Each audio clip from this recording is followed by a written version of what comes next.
Hey guys, it's Mark here from ETFtracker and welcome to the 20th episode of Exchange Traded Fridays. This is for the week ending the 3rd of December. So since you are watching this on Friday morning, we're in the month of December. It is the last month of the year and we're not too far from Christmas. It feels like it has come along way too fast, especially with lockdowns here in Sydney and across Australia. A lot of stuff has happened and yeah, we've been here at least since the middle of the year. ETFtracker has been around since the start of the year, but it's been an amazing kind of journey to be with you, to watch the news, to read the news, to share the news with you and see what's been going on. But as we lead up into Christmas, as you can see by my little friend back here with Santa Claus and, trying to decorate the rest of the house, no tree, unfortunately, but it's beginning to look a lot like Christmas. So hopefully you get some presents in the form of maybe returns, maybe dividends, whatever it is in your ETF investing. But we are here to look at what's going on in the news. And because it is that 20th episode and we're getting into that silly season part of the year, we're actually going to hold off on doing further episodes. This is the last one for this period of time. We're going to pick it up again in the new year, but you will still see the newsletter, and the newsletter is where all of this kind of comes from. So we collate the news starting as soon as we get out this newsletter on Thursday night / like Friday morning. We'll start collecting news over the weekend to put into the next Exchange Traded Fridays newsletter. So when you are watching this is going to be the last recording, or if you're listening, it's going to be the last thing to listen to for the rest of the year on the ETFtracker podcast. But you can still read, we'll still do more stuff, we'll still post stuff. We're still due on AusBiz, and there might be another appearance or two on some other channels there, whether written or in the media, in terms of what is going on with ETFs. So just, make sure to keep an eye out on that. So what has happened in the news? We're going to go to that screen very soon. Actually, let's do it right now. So hopefully you can see my screen there. I'm going to zoom in a little bit. So we are in the preview mode. In this preview mode, this is basically the blog, and the Exchange Traded Fridays newsletter goes out each Friday morning, 7:30 a.m. in those periods of time when people are going to work, or maybe if you're reading at home, just to see what has happened in the news. I had thought about maybe doing this on a weekend, but I thought Friday is probably a good time to recap what is going on, because hopefully you're doing more fun things over the weekend than looking at your investments. And if you're an ETF investor, with most of those things being passive, hopefully you aren't looking at it too much, unless it is you're using one of our tools out there to see whether you've got too much crossover in your holdings or you're trying to see the trends of a new ETF. So we'll go through what's happened in the news, and this week being the 20th edition, it's nearly there, the end of the year. It has, as I said here in the newsletter, started back in mid-July. Initially, we were just going to do this as a newsletter, but then it turned into, why don't we do a recording? If we're going to do a recording, we should actually do a video as well, not just a podcast, so people can read, watch, or listen as I state here below. And just saying here that we're going to put the thing on hold. It does take quite a bit of time to put these together. And we just need a little bit of a break here. It's a one-man team at the moment doing this kind of stuff. But if anyone wants to assist, help out, or do anything like that, then please feel free to shout out. I'm always looking for new guests, looking for help. Anyone that wants to get involved in talking about ETFs, feel free. Now back to the news. As a high-level highlight, what we saw was that the Omicron COVID-19 variant has been affecting markets, not just ETF markets, but also the equity markets, both globally and also here in Australia. And also talk about inflation as well. We see rising price of food, such as like breakfast, and the breakfast index is something to look out for. But in any case, what we did see this week was that there's a new ESG. So if you're into ESG, Perpetual, who are a famous fund manager here, they launched an ESG ETF. They're also going to launch another innovation ETF. They've got great ticker names. We'll take a look at that. We also saw the correlation between listed and unlisted private equity. And that makes sense when you think about VanEck. They had a private equity ETF that was just launched recently, and people have questioned, this is the listed private equity that they're into. does that mean that my returns are not going to be as strong because unlisted is better or whatever? So we take a look at that one. And there's more on what's going on with the Bitcoin type ETFs as well. So now we will get to the news. The first article here is the Perpetual joining the ETF ranks, and this is an article from the AFR. So we've got a few here from the AFR. We've got two. We'll jump to this one first. And this is showing that they launched their fund on Monday. It's the Perpetual Ethical SRI Fund, trading under the code GIVE, G-I-V-E. And what a great name. Tickers for ETFs always have those very memorable kind of names there, because, I mean, a part of that, if you're an investor and if the name is easy to remember, then it is going to be easier to think about when you are investing. But we always advocate for looking under the hood. And if it's an ETF provider, they're going to have an ETF fund page that's going to tell you information about the style of the ETF, what it is they're doing, the benchmark if it's a passive ETF, or the details about the management team as well if it's active. And both passive and active have management teams there. So worth a look under the hood. Make sure you go to those pages there. But the other part was that they're also launching an innovation fund, which is called IDEA. So there's GIVE, G-I-V-E, and then there's also IDEA, which is an innovation fund. So make sure to look out for these ones next time you're going to your portfolio, especially given that it's always interesting to see what different companies' takes are, ETF issuers that is, what their takes are on the ESG space and how they plan to tackle the problems there. So in this, they had a chat with a few of the fund managers there over at Perpetual. So worth a look at there.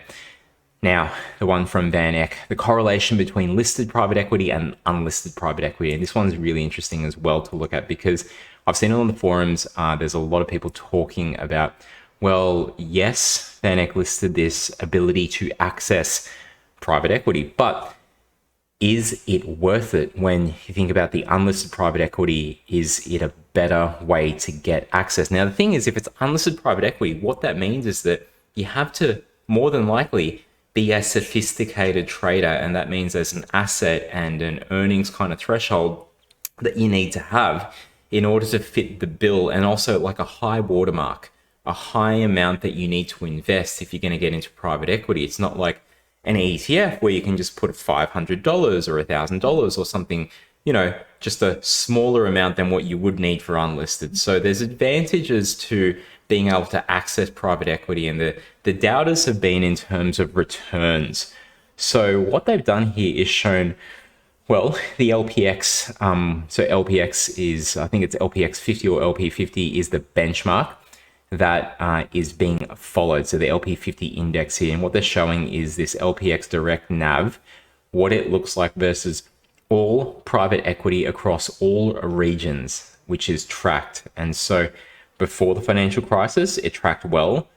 After the financial crisis, we can see here that there was an improved kind of NAV, so a net asset value, which is basically equates to the share price when it comes to ETFs, because they have to trade closely in line with each other.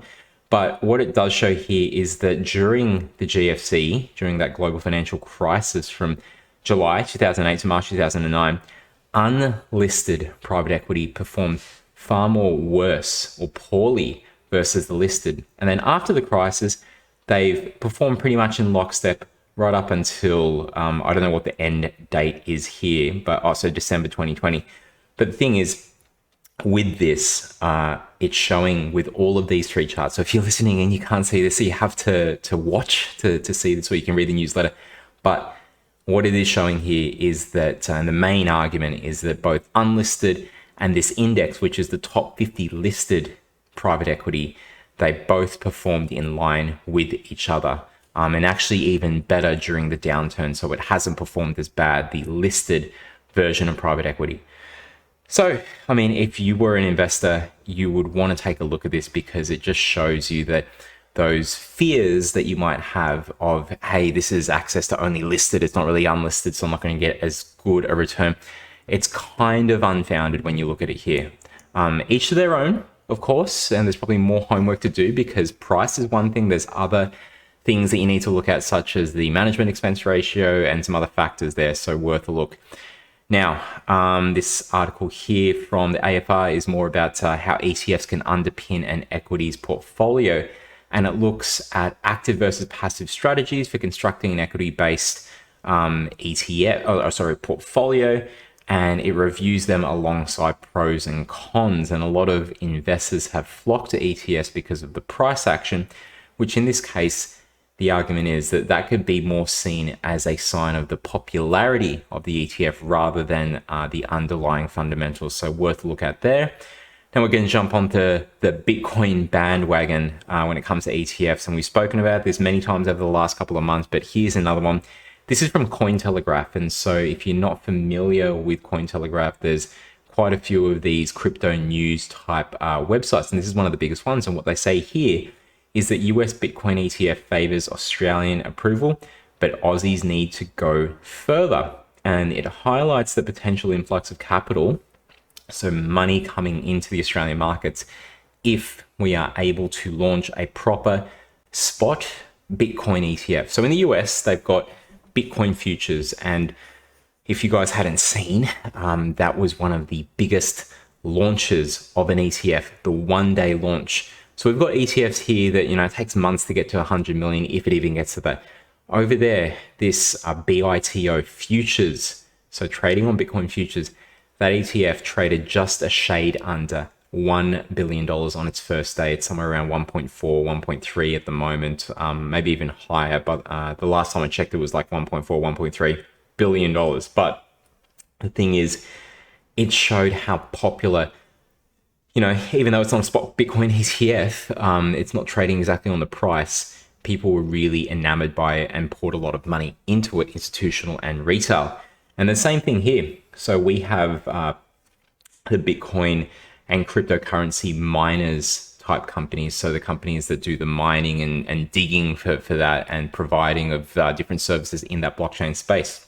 So we have two here that specifically focus on that. There's a third, but it's not as much blockchain. It's blockchain, but there's also a lot of fintech in that one. So it's not purely blockchain and crypto. But CRYP and DIGA, which are the two ETFs there from BetaShares and Cosmos Global. So CRYP had the biggest launch for a passive ETF in the history of Australian ETFs, with just over $40 million when it did launch. And so this article talks about those, but it also sees that if Australia is able to get a spot Bitcoin ETF, and who knows how popular that could potentially be, but if it was to do that, it's arguing that there could be a lot more kind of action here in terms of investors pouring into not just for the Australian market for crypto, but also for other assets in general. So worth a look at this one here. A lot of pretty pictures here. It shows the crypto regulation world map in 2021, where it's mostly legal, crypto that is, where there are some slight concerns, mostly being in Eastern Europe and Asia, and where it's mostly illegal, and so parts of the Middle East there. So worth a look if you are interested in this, but they talk about the crypto domino effect, the ETF domino effect, and what that could mean for investors. There's a video here on inflation fears of ETFs driving Bitcoin's price and what lies ahead. So it's a worthwhile article over there from Cointelegraph. Now we're at the part of the week where we review, thanks to ETF securities, what has happened in the markets for I know I've got here the week ending the 19th. It's actually the week ending the 26th of November. And from the image here that we've snipped from ETF securities, you can click on that and it takes you to the ETF monitor. And what they say here is the highlights. They said that the ultra short NASDAQ 100 hedge fund was the week's overall best performing one because the markets went down, and this one is leveraged to go even higher when the markets go down. That was up 7.5%, followed by the VanEck Vectors China New Economy ETF. And that's an ETF if you're looking at new economy, so technology and other kind of consumer retail type companies there in the new economy of China, if you want that kind of exposure. And so we've featured that on the show before. But when you download the report, you get this PDF, 2-page PDF, and what you get at the top is the performance monitor, as they said, and then also the flows monitor to see where the flows were for the week, for the year to date, and also for the last 12 months. And so far for the year to date, most money has been going into the broad-based kind of ETFs covering like a whole kind of market. So the Vanguard Australia Shares Index ETF, so that is VAS, followed by the MSCI Index International Series, VGS. Both of those are at over $1 billion in terms of flows just this year so far. We've got one more month to go. And then after that, it's NASDAQ's BetaShares NASDAQ 100. That's a technology ETF. And then after that, it's Ethy at $676 million. And that is pretty amazing because we're all about ESG here. We've seen a lot of it since the dawn of, the initial kind of investing in that space and how far it has grown. And Ethy is definitely the biggest one. And it is, as this chart shows, just getting bigger and bigger. So worth a look at there. Alrighty, and now we're going to go to the global news, and we've got a few articles here. We've got three, one on the crypto space, one from Financial Times, and then another one from Bloomberg. And first of all, we're going to look at the crypto one because this one's interesting as Invesco, which is not a ETF provider here in Australia, but it is overseas. They launched their Bitcoin spot ETP with a German stock market operator. So the Deutsche Börse, they announced that Invesco will launch a spot Bitcoin ETF on their Xetra digital stock exchange. So that's one of the stock exchanges they got there. The expense ratio is 0.99%. So if you're an ETF investor, yes, that does kind of seem at the high range, but you want to look at that in context. So in context, again, here in Australia, I think it's 0.52%, around that 0.5% mark is what is the average across all 240 plus ETFs here in Australia. So something at the higher end of that range, yeah, that's going to be a bit higher, but what are you getting in return? So whether you are investing in the overseas types of ETFs, depending on what you're using to trade your ETFs, that 0.99% return could be okay given what you're getting back in returns. So it talks about this is in contrast with the US and Australia, where we're yet to see a spot Bitcoin ETF coming to the market, but they've got it there in Europe, so worth a look. All right, another one.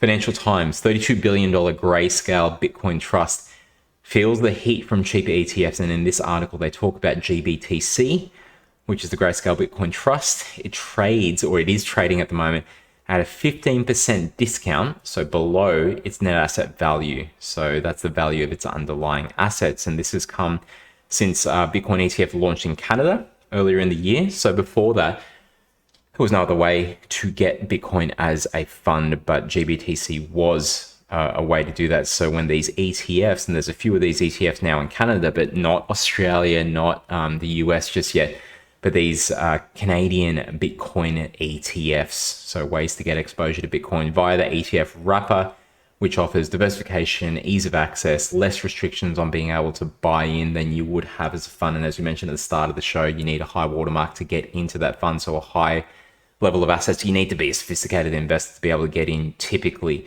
And so since those ones have launched, what they've seen is that there's been this divergence of how well the GBTC fund, which operates on supply and demand. So it typically will track the price of Bitcoin. And we can see a chart here in blue showing that GBTC has been in lockstep with the price of Bitcoin all the way up until the start of 2021. And when those ETFs launched, this GBTC fund was trading under and well under where the price of Bitcoin has been. With the reason for that, and this is percentage returns. So in terms of when it started, going all the way back to 2016, it's over 8,000% returns. For Bitcoin, the GBTC is at around 4,000% returns. So it would have been great if you were investing all the way back then and held, not just like bought in, bought out and sold out or whatever. But it is interesting to see it's still correlated. They're still kind of going in line with each other, but they have broken away in terms of what the fund gets. And the likely scenario is that because there's these other ETFs available, it's made it easier for investors to go there and less supply and demand for GBTC. So worth a look at. The next one is all about the metaverse, and in this Bloomberg article, it's all about the race for metaverse ETF, which is launched in Canada, or it is launching in Canada, sorry, and it's a tie for first. And Canada's first metaverse ETF looks like a two-horse race, with the two ETFs being Mesh and MTAV.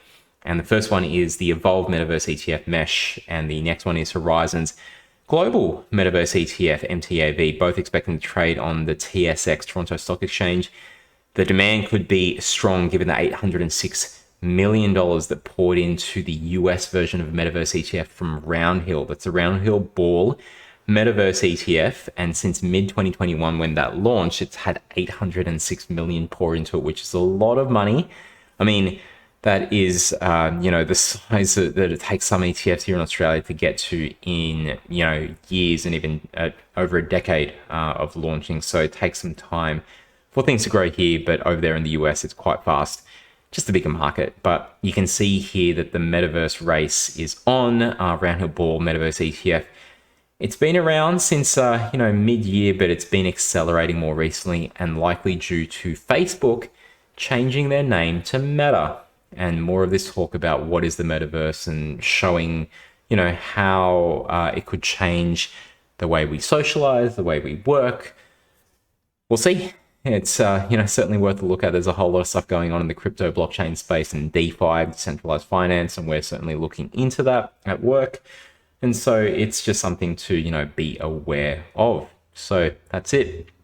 Now we're at the video section. We've got, as we usually do, the videos from Ausbiz and what's been going on there, especially in the ETF space. And they're a great source for if you are an ETF investor. I highly recommend, not just because we go on the show to give our ETF updates each month, but just in general, there's a lot of great insights that you get from Ausbiz worth a look at. And in this first one, which came out, so we are filming this on Wednesday night rather than Thursday because there's just a whole lot on, but we are going to add into the newsletter anything that comes up in terms of articles or videos or podcasts over Thursday, and then we'll get this out on Friday. But today being Wednesday, the 1st of December, the first article here is from Ausbiz on hydrogen, and they bring in Gemma Weeks from ETF Securities because they've got the HGen ETF, and you can see here Gemma talking to Scuddy and Nadine talking about hydrogen ETFs and how they benefited from the clear shift in environment attention from the private sector. And it is something that we're seeing a lot more in the news, hydrogen type ways to get access to companies that are doing that, or even better ETFs, which give you that diversified stance towards that. They talk about the Fortescue Metals future industries move into the space and how it's little wonder that there's so much excitement around this space because there's different types of hydrogen. And we didn't even know this, but you've got blue, brown, and green hydrogen and where demand is expected to come from in the future. And they talk about the strength of inflows and more. So check that out on Ausbiz. Make sure you sign up. It is free to watch those shows. Okay, the next one here is from David Lane from Ord Minnett, and he highlights derivatives and ETFs that investors can use to protect against volatility. So the market's jostling and going up and down and the craziness there. He also talks about asset allocation and the benefits of financial advice in situations like we're seeing now. So that one is 8 minutes long, so make sure you check that one out. Then another one, China exposed ETFs a long-term buy, and in this video they talk with Alistair Mills from BetaShares, and he discusses movements in the Chinese equity ETFs that are part of, Chinese equities that are part of their Asia-focused ETFs. And so they've got Asia, ASIA, really easy one to remember. And that was hit when, all of these things were happening in Chinese cracking down on regulation there across different spaces around technology and education. And so that definitely took a hit. But if you are interested in taking a look at that and potentially buying that dip, now the thing is, it's interesting. There's Alibaba's 11th of November Singles Day and how much larger that is compared to Black Friday and Cyber Monday. Also, Alibaba and JD.com set new sales records across their platforms this year, $139 billion US in terms of sales, despite market concerns around increased regulation on advertising. So check that one out. The next one is finding a new thing to buy that isn't connected to COVID. And so in this one, they talk with James Whelan from VFS Group. And so he mentions here that Omicron has been the topic for investors since Friday as markets reacted to news of the new variant. And it's not the first time, it's not the first variant that has occurred since COVID began, but still, it didn't stop the markets from panicking, okay? And so we're not looking at COVID plays here.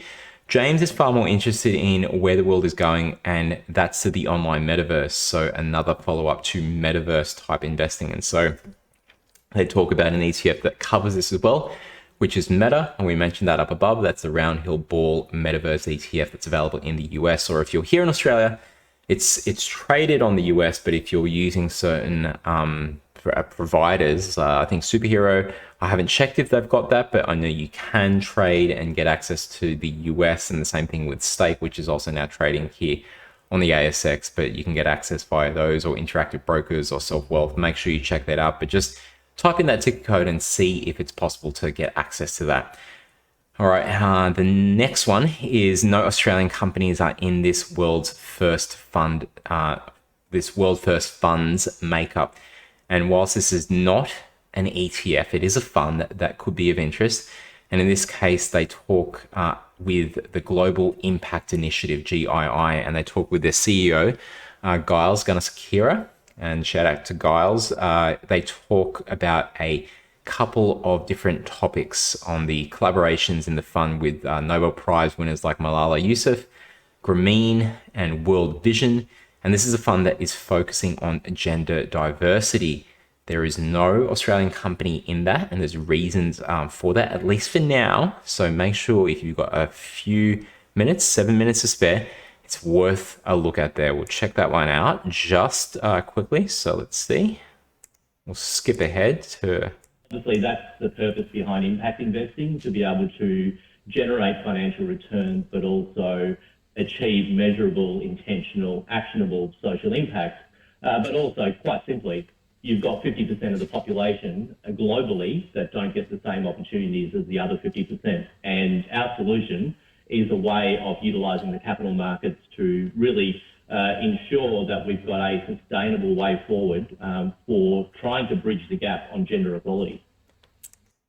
And that's really good. So listen to CEO Giles Gunasakira there talking about this new gender diversity fund. So it's, you know, there's all of these different kind of funds out there. This one is trying to do some good in the world. Let's check it out. So make sure you spare a couple of minutes for that. Now, this other one from AusBiz, this is actually from last week. It didn't make the cut last week. We had published and not included this one, but it's worth a look at because it's talking about hybrids, and we've spoken about this before. So hybrids being that type of sector category. You've got equities on the one hand, which are higher risk, higher reward. You've got fixed income on the other end of the spectrum, which is lower risk and more guaranteed returns, but that returns level is a lot lower there. And then somewhere in the middle, you've got hybrids, which offer the benefits of both, right? So it's sitting at that lower kind of level of returns, but it's, you know, a lower kind of risk than equity. So it's just nice smack bang in the middle there. It's Brad Dunn from eInvest talking with Nadine Blaney about the DHOF, Daintree Hybrid Opportunities Fund. There's a couple of other hybrid type ETFs out there. I think BetaShares has one as well, but it's also, you know, taking a look at this, and they also talk about some regulation changes that have happened that affect ETFs, and that's the TMD, the Target Market Determination. And this affects financial product and service providers because they need to make sure that the products that they've got fit what it is that they're pointing investors towards. So they have a chat about that. So worth a look at that video there. And now we're at the podcasts. And so this week we've got 3 that we want to highlight. The first one is ETF Battles. And this is a new podcast that we've only just recently been listening to. This is which growth stock ETF is best. And I'm talking about ARKK. That's the ARK Invest ETF, and GTEK. So ARK Innovation ETF versus the Goldman Sachs Future Tech Leaders. Which ETF is the better play? 23 minutes, worth a look if you're interested in this type of ETF skirmish and a battle, a head-to-head, if you will. The next one is more about the metaverse, and we just had those videos and articles talking about that. And now here we've got Trillions. This is a Bloomberg podcast that is, I think, out it's either fortnightly or monthly, but in this one, they talk about the day that Mark Zuckerberg announced that he was changing the name of Facebook to Meta Platforms.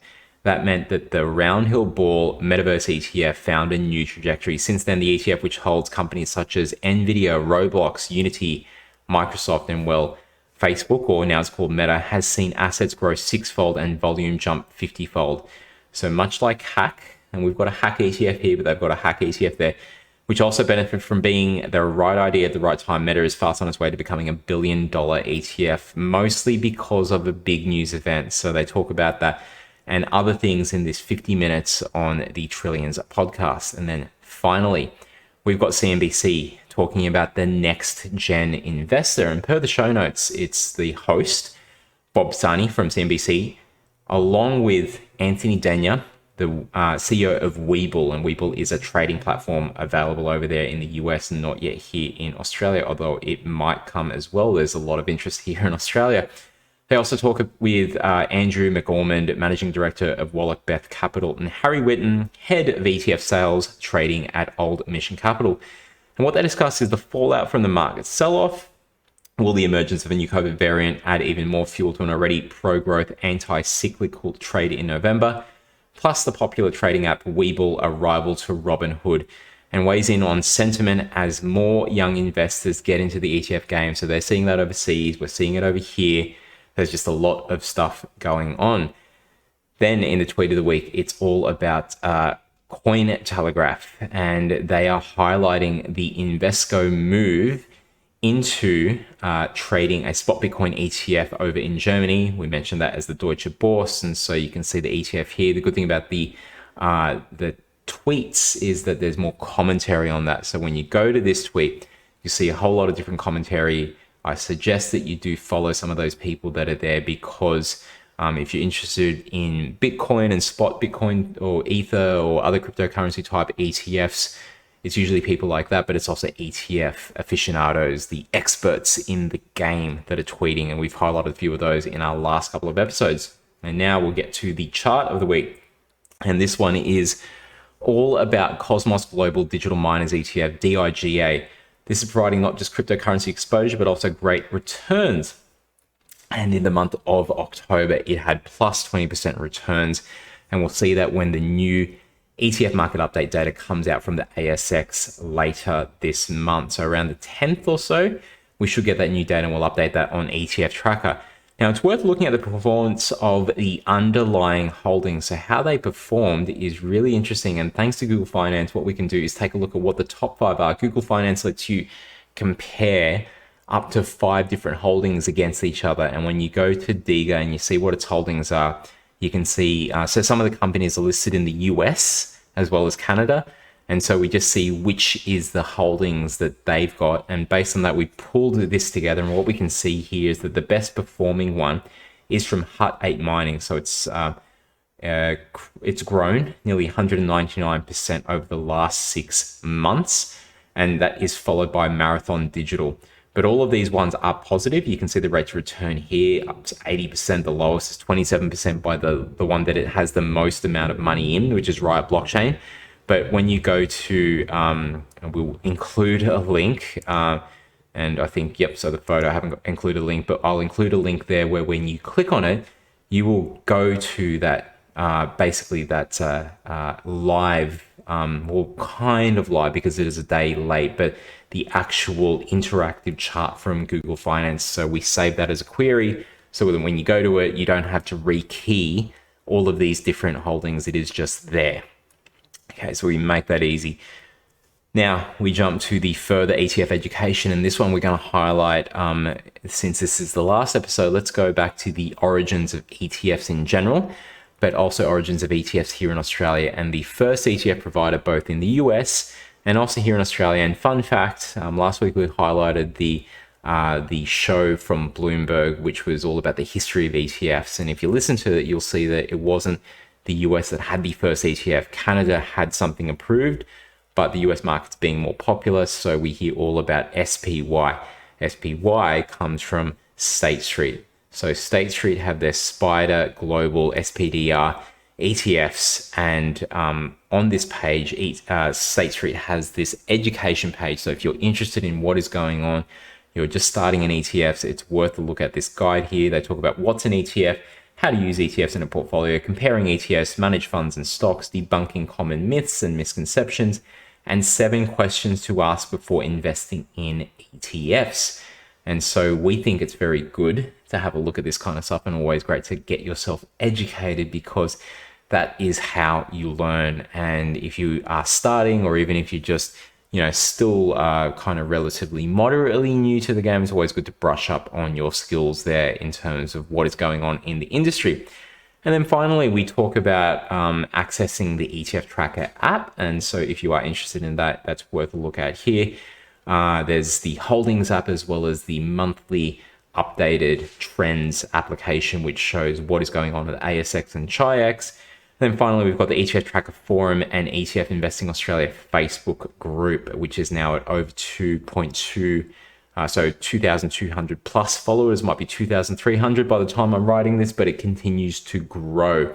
And we are one of the moderators there. And there's a lot of great questions about ETF investing, in terms of what to look at, how to get started, comparing ETFs, and more. So worth a look at there. So I include a link to that Facebook page. Okay, so take a look, and that is it.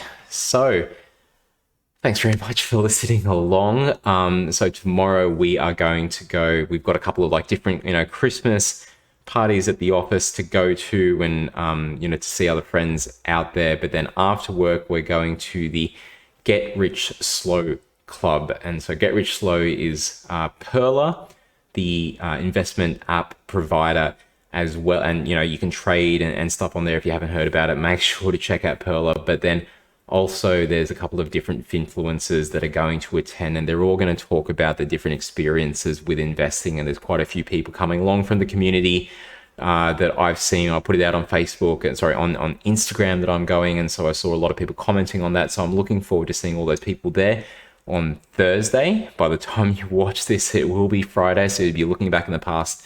But make sure, and the event will have passed, but make sure that you check out Get Rich Slow. They're on Instagram as well, so they've got a page there. But also check out, I think it's on Eventbrite for whenever they've got their new meetup groups coming up. So it's worth a look at. We're hoping to have a great listening conversation with all people that are there. And if there's any questions that we can answer as well, we're certainly going to do that from a data perspective, which is what we do here at ETFtracker. So thank you very much. As I said, it's the last recording of a video podcast. We finished up the interviews with experts a couple of weeks ago, 12 episodes for series 1, and we'll continue that in the new year. And then for this, the weekly wrap-up, we will continue writing the weekly wrap-up. But for now, thank you very much for your time. This is the last one that you can watch and the last one you can listen to. I hope you have a safe and merry Christmas and Happy New Year. We will see you in the new year. And until then, happy investing.